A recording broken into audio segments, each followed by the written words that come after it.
Dalam debat calon bupati dan wakil bupati Nias Selatan, kita akan memasuki segmen yang keempat, yaitu di mana masing-masing paslon memberikan 2 pertanyaan secara bergantian.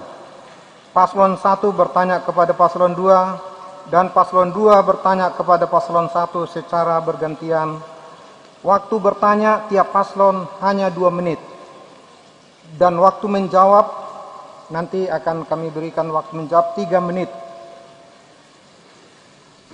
Kami akan memberikan kesempatan paslon nomor urut 1 memberikan pertanyaan Bapak Dr. Hiralius Duha SH MK dan Bapak Firman Giawa SH memberikan pertanyaan kepada paslon kedua. Kami berikan waktu. Baik, terima kasih. Pertanyaan kami, apa yang disampaikan tadi paslon 1, bahwa semua akan memberikan sekolah gratis sebanyak-banyaknya, dan terakhir menyampaikan soal kualitas. Kalau bisa mencapai doktor, terima kasih Pak Paslon 2, kebetulan saya juga doktor. Pertanyaan saya, kalau kita mau mencerdaskan bangsa, mencerdaskan masyarakat, mungkin kita harus memberikan contoh terlebih dahulu. Saya mungkin sudah S3, Pak Firman Giawa sudah S2. Mungkin bagaimana cara Bapak memberikan contoh kepada masyarakat supaya menjadi S1 atau S2? Silakan, Pak. Baik. Baik. Pertanyaan akan dijawab oleh paslon 2, Bapak Idealis Mendaci dan Bapak Sojanolo Nururu memberikan jawaban, waktunya 3 menit. Baik, terima kasih kepada Paslon 01 yang menyangkut soal apresiasi 01 terhadap kami yang mengakui bahwa sangat penting pendidikan itu, bahkan menggratiskan secara total kepada rakyat. Dan terima kasih, ini sebuah pengakuan. Dan alangkah indahnya Pak Paslon nomor 1 ini, Pak Hiralius Duha, seharusnya di masa kepemimpinan Anda sekarang itu mempraktikkannya dalam kehidupan masyarakat secara total gitu loh. Jadi biar jangan cuma saudara aja yang jadi dokter, rakyat juga harus bisa jadi dokter. Itu namanya cerdas dan berani untuk kepentingan rakyat. Jadi kalau ditanya kepada saya, bukan contoh lagi Pak, ini real dan nyata. Rakyat merasakan bahwa mereka adalah bagian daripada negara ini.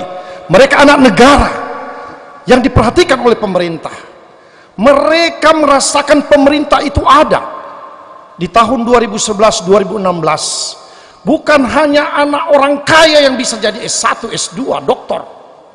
Bukan hanya anak pegawai negeri yang bisa jadi S1, S2, tetapi semua, bahkan anak nelayan pun, anak petani pun bisa merasakan, bisa menikmati.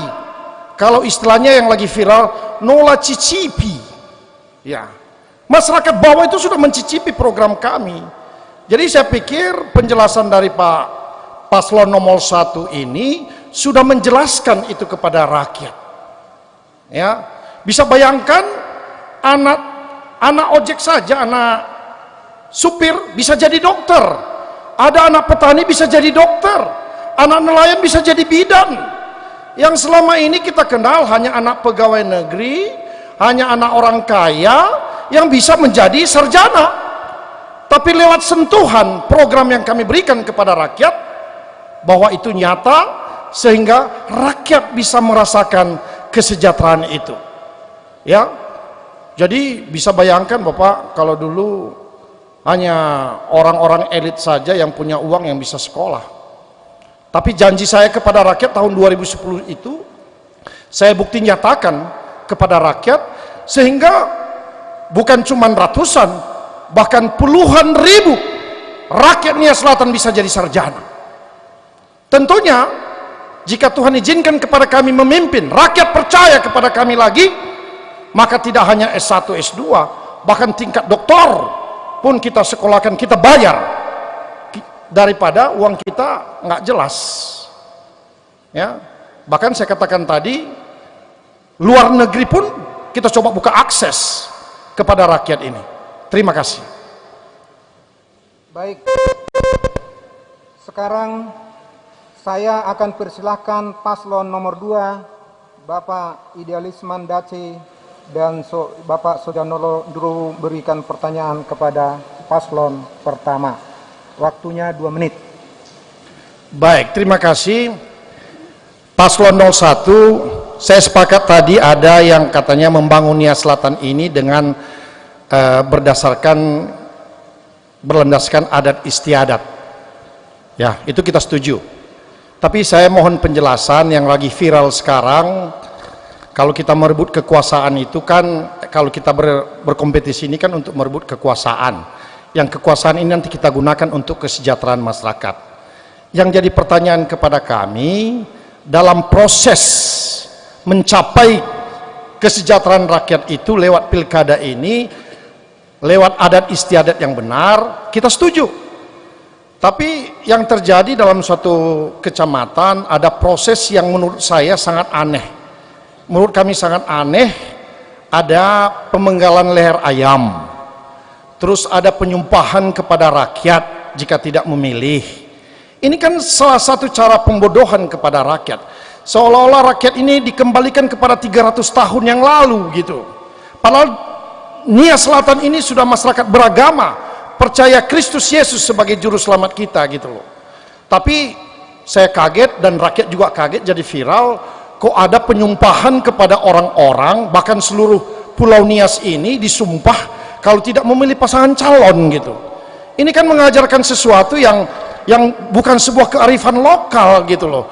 Justru mengembalikan kemunduran iman kita yang bertentangan juga dengan agama dan keyakinan kita gitu loh. Masa kita menyembah arwah gitu ya? Itu jelas bahasanya. Ya. Jadi ini perlu penjelasan kepada masyarakat Nia Selatan supaya kita tidak tergiring dengan opini-opini yang salah. Memang kita menjaga adat istiadat, tapi apakah dengan menyumpah rakyat itu merupakan adat istiadat yang perlu kita pelihara? Ini kan sangat bertolak belakang sekali dengan iman kita sebagai orang Kristen, yang kebetulan mayoritas Kristen di Nia Selatan ini. Ini penting penjelasan bagi kami sehingga rakyat tidak terjerumuskan. Terima kasih. Ya, kami persilahkan paslon nomor urut 1, Bapak Dr. Hilarius Duha SHMH dan Bapak Firman Giawa SHMH menjawab pertanyaan paslon kedua. Waktu 3 menit. Baik, terima kasih. Soal adat istiadat yang akan juga menjadi membangun perekonomian. Adat istiadat sudah berlaku dari zaman dahulu. Yang memang adat istiadat itu agak sulit ya dihilangkan karena dia masih hidup di tengah-tengah masyarakat. Adat istiadat banyak yang telah dilakukan, bukan hanya juga yang terjadi potong ayam. Ya, bunuh babi juga ada. Ya, kalau orang mau berdamai bunuh babi. Dan itu juga adat istiadat. Ya, yang mungkin di tempat-tempat lain juga ada aturan-aturan adat istiadat yang memang tetap dipertahankan karena tujuannya baik. Tentu kaitan dengan perkembangan ekonomi, bahwa dalam hal perkembangan pariwisata yang semua digalakkan di dalam hal adat istiadat ini, supaya orang mau tahu, mau menggali ya apa tujuan dan makna daripada adat yang sedang dilakukan. Ya, sehingga setiap daerah, jangankan daerah per kabupaten, daerah-daerah per kecamatan, daerah-daerah per desa, pasti beda-beda adatnya. Pasti beda, mungkin dulu orang lompat batu, mungkin baru nikah, atau mungkin ada hal-hal yang lain yang mungkin harus melakukan dulu spiritual. Ya, itu dalam hal adat. Ya, walaupun demikian, kita tetap orang beragama, percaya kepada Tuhan. Tapi adat tidak boleh ditinggal. Adat, misalnya adat melayat, ya kita pakai adat misalnya penguburan, adat orang memberikan mungkin sebagai sumange dan segala macam. Sumange kepala babi, kan tidak ada kaitannya. Tapi kepala babi melambangkan itu sebagai adat yang tidak bisa diganggu gugat. Beda dengan mungkin adat Batak, hanya pakai ikan. Ya kita pakai kepala babi, itu adat. Dan itu bukan satu penghinaan dan bukan satu yang mustahil tidak baik. Karena itu mengingatkan para leluhur dulu bahwa cara-cara mereka bersatu, cara-cara mereka menyampaikan pendapatnya dengan cara-cara yang melakukan secara adat. Jangan disampaikan bahwa itu tidak baik. Nanti kalau kita katakan tidak baik, kan itu bukan adat kita. Nanti orang berenadu marah, malah David Gomo nanti marah itu. Ya, kita sampaikan hal-hal yang baik karena itulah adat mereka.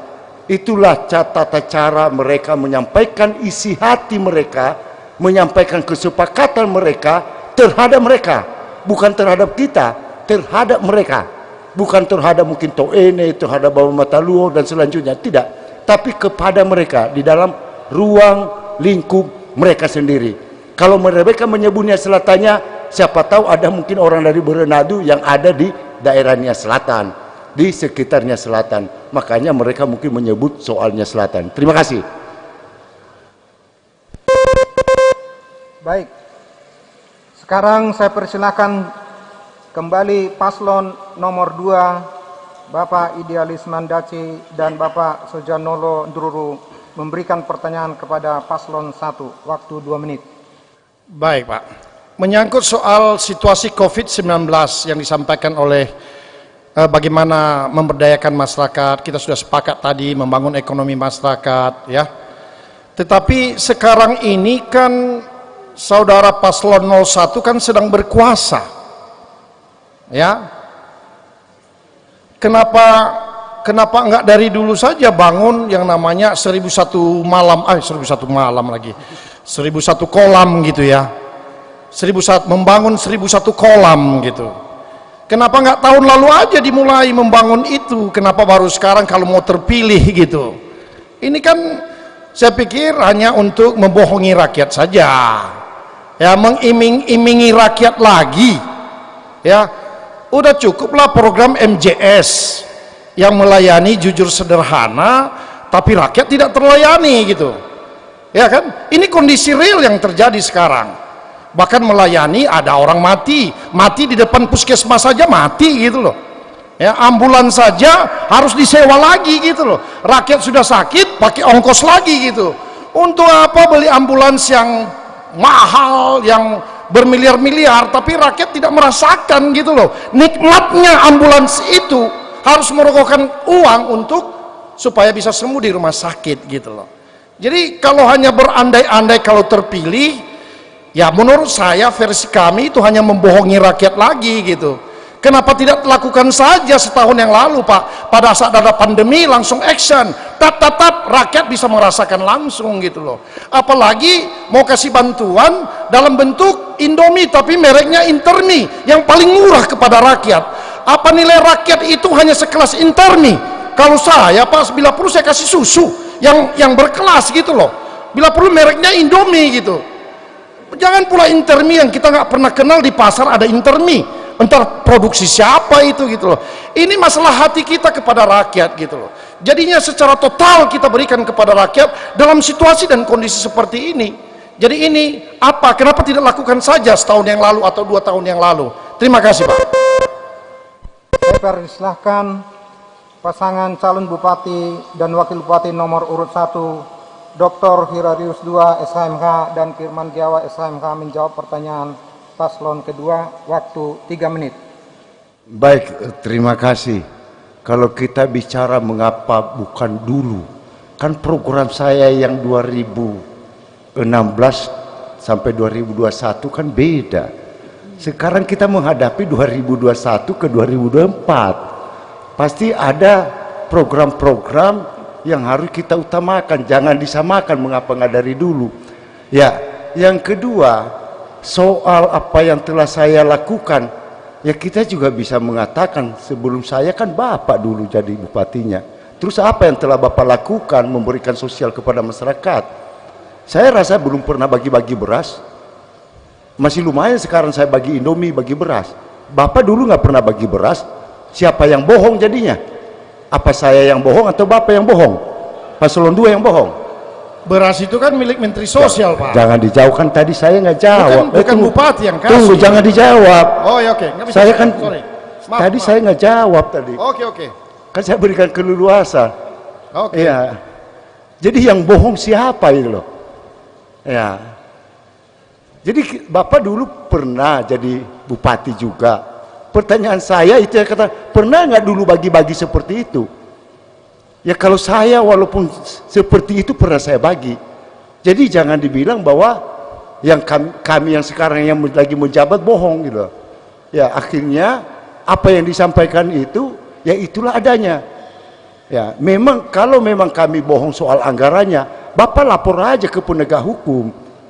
Apakah karena persoalan intermi atau segala macam, Bapak lapor ke penegak hukum. Ya jangan sampai menyampaikan ke hal-hal yang tidak, malah bisa Bapak kena pidana itu menyampaikan kata-kata bohong, ya pemberitaan palsu itu. Ya jadi makanya saya katakan bahwa apa yang kita telah sampaikan ini semuanya ya demi kepentingan masyarakat.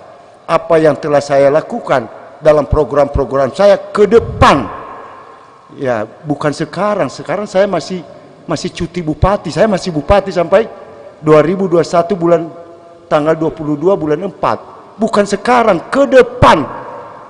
Dan yang Anda lakukan juga paslon 1 adalah ke depan, bukan sekarang. Kalau sekarang saya masih bupati, dan itu pun program yang kami lakukan 2020 ini adalah membahas untuk program 21. Ya mungkin paslon 1 nanti programnya untuk 2022. Ya itu juga kalau bilang sekarang program 2021 oleh paslon 1 itu juga bohong juga, karena masih kami yang melakukan pembahasan itu dengan DPRD. Ya jadi kalau Bapak mengatakan bahwa program paslon nomor 1 itu dari 2021, bohong, karena kami lagi membahas program itu dari 2020 membahas program untuk 2021. Saya rasa itu aja, terima kasih. Baik, sekarang saya persilahkan paslon nomor urut 1, Dr. Hilarius Duha SHMH dan Bapak Firman Giawa SHMH memberikan pertanyaan pada paslon kedua. Ya, soal bohong membohong, limo sama aja itu, definisinya sama. Kalau mau jadi pemerintah yang bersih, jujur, transparan, berdasarkan pelayanan, ya pertanyaan saya, ada mobil dinas di tangan Bapak, mengapa sampai sekarang nggak dikembalikan? Saya rasa cukup. Baik, terima kasih. Saya jawab langsung, Pak. Itu aja pertanyaan, Pak. Itu aja. Oke. Baik, kami berikan waktu kepada pasangan calon nomor urut 2, Bapak Idealis Mandaci dan Bapak Sojanolo Duru menjawab pertanyaan, waktunya 3 menit. Baik, terima kasih. Ini paslon 01 bertanya tidak substansi kali, tidak berefek kepada rakyat. Seharusnya bertanya yang lebih berefek, yang berdampak luas kepada masyarakat. Kenapa saya katakan demikian? Karena kita ini pemimpin, konsep kita harus strategis, bertanya pun harus strategis gitu loh. Jadi kalau bertanya mobil dinas, ini ada aturannya, Pak. Bapak doktor hukum tapi tidak paham soal hukum, ini masalahnya. Nggak baca aturannya. Kalau Bapak baca aturan Perpres 84 kalau tidak salah itu jelas kepada kepala daerah, pejabat negara berhak mendapatkan 1 unit mobil gitu loh. Ya, yang umurnya 4 tahun. Kalau mau saya baca di sini aturannya, Pak. Ya. Mantan pejabat, pasal 13, mantan pejabat negara yang dapat memiliki kendaraan penerangan dinas tanpa dilelang pun bisa, Pak. Itu pun mobil sudah dilelang gitu loh. Jadi itu makanya saya bilang, sekelas Bapak tadi bilang Bapak doktor gitu, tapi tidak paham gitu, tidak memahami. Kenapa? Bapak hanya menerima laporan dari anggota Bapak tidak memverifikasi dengan baik gitu loh. Ya, kalau soal mobil, ya kalau kita kembalikan, gak ada masalah kalau memang harus diminta untuk negara. Jiwa raga ini untuk negara kok. Jangankan soal mobil, jiwa raga kita ini kalau diminta negara kita kasih, Pak.